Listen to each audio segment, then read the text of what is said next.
So the whole idea behind personal style is, well, it's personal, right? So it's supposed to represent who we are as individuals, maybe something about our personality, our creativity, lifestyle, and of course, our aesthetic preferences. But aesthetic preferences when it comes to clothing is a little more complicated than just being drawn to a certain style of garments, because there's a clear difference between what I like seeing on someone else or on a mannequin versus what I actually like seeing on myself. So in that sense, I think our style preferences are so heavily influenced by our appearance, whether we like it or not. It's just something that happens so naturally because we get that instant visual feedback through the mirror whenever we try something on. So it's that feeling of, I can see something is not working here, but I can't quite pinpoint why. Or, ooh, I didn't expect this to look as good on me as it does. And our decisions and preferences are in part shaped by these experiences. Now, as I've said, I think this is something that just naturally happens to a lot of us because we're visual creatures, and there's nothing wrong with that. But where I see this becoming an issue is when we let our style preferences be dictated by our physical insecurities. We so often let that voice in our head say some pretty negative things about our appearance, like, I'm not slim enough to pull off that dress,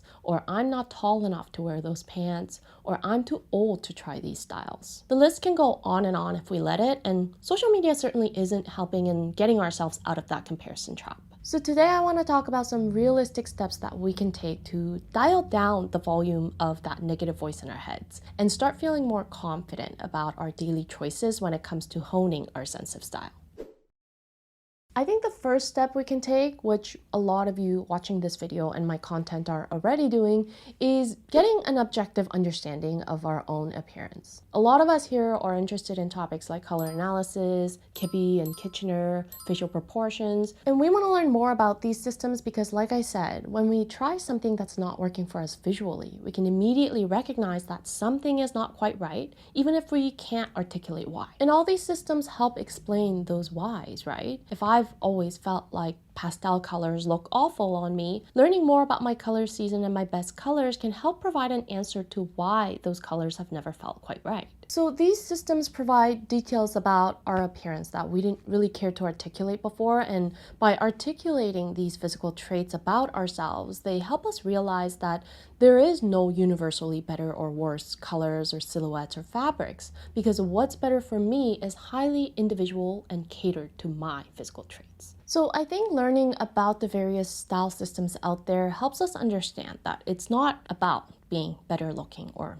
having a better body or being taller or whatnot, but it's more about appreciating the uniqueness of our own features and learning how to work with them. When I think this becomes very toxic very quickly is when we start getting fixated on the labeling or the categorization itself. Then it starts becoming more about, am I right or am I wrong, rather than about understanding why certain things work or don't work for me. I mean, we are naturally geared to seek comfort and certainty, but too much focus on getting the right answer can make us forget that there are actually no right or wrong answers to begin with when it comes to style. So I think gaining an objective perspective of our own appearance is important, like leaving the emotions out of how we describe ourselves. That's important. But it's far more valuable and productive to understand the actual reasons behind why I would fall into a certain category in a given system, rather than getting fixated on figuring out what that category is and expecting the answer to solve all of my problems related to style. Another step we can learn to take that I think is helpful is acknowledging and trusting our own instinct when it comes to our wardrobe choices. Assess your own closet sounds like an extremely generic advice, I'm aware of that, but I think it's also one we tend to overlook quite often. As I've said at the beginning of this video, I think our style preferences can be heavily influenced by our appearance, a lot more so than we realize. Even before knowing anything about color analysis, I've naturally steered away from certain colors because I knew that something just looked off whenever I wore them, and learning more about color analysis just confirmed those beliefs for me. Even with my services, the number one feedback that I get from clients is that they already have been doing their hair and makeup the way I've recommended them to, but that it's nice to hear and understand why these styles work from a proportional perspective. Now, we could argue that some people just naturally have an eye for these things more so than others, but having an eye is something that's trainable, right? Just like how color consultants can take training to develop an eye for finding the best colors on someone, it's not like there are any prerequisites to training one's eye, at least in the field of personal style. I mean, I think that the previous tip about learning to see ourselves more objectively is also a form of training the eye. Everyone watching this video obviously has an interest in the topic of personal style, and that's why you're here. And you likely follow a lot of other channels that create similar content as well, so you probably have been training your eye for however long you've been interested in these topics for, and whatever is in your closet right now and the daily choices that you're making in getting dressed every day probably already reflects that, because nobody is trying to look worse deliberately, and every single one of us is making an effort to better our choices, and that's why we're here. So in assessing our own closet and our current choices, we should get into the habit of doing less second guessing of ourselves and our decisions and start trusting our own instincts more, because we already know a lot more about ourselves and our own style than we realize.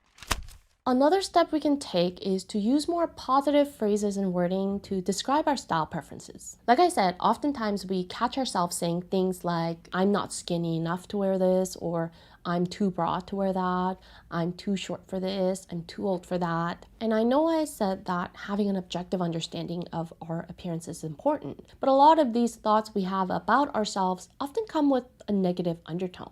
And even though some of them might be valid points, like how someone who is 5'1" soft gamine is likely too short to wear a gigantic floor-length gown that's custom made for a 5'11" flamboyant natural body. Like, that's probably a valid point. But when these thoughts come in the form of a I'm not enough mindset, I think it provides little room for any resolution or improvement. So rather than focusing on what we're not enough of, focusing on what we have will naturally provide us with a better framework to start appreciating our style preferences more. For example, instead of saying, I'm too short to wear this type of dress, we can focus more on another area of the body that we feel good about.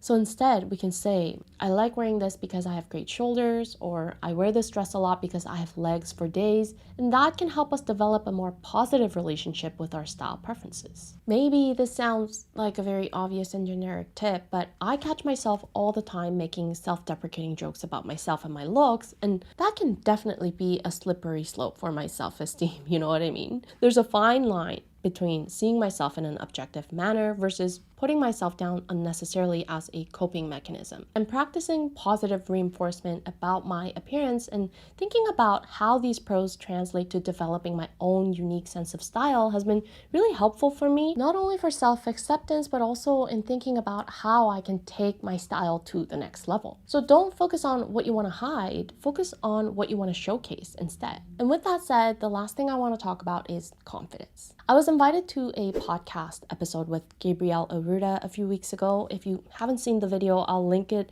in the description. So there were a few questions from the audience that Gabrielle collected in advance, and we addressed some of these questions towards the end of the episode. And one of the questions was, are there any techniques to override a facial feature if we're drawn to an opposing look? And my answer to that was confidence. I know in this video, I talked a lot about how our looks might be more closely related to our style preferences than we think, but it is also very possible for you to be drawn to an aesthetic or style that goes completely against your outer appearance, and that's totally fine. Our looks don't define who we are, but there are no technical ways, no single answer to say this is the right way proportionally to make a certain style work for you.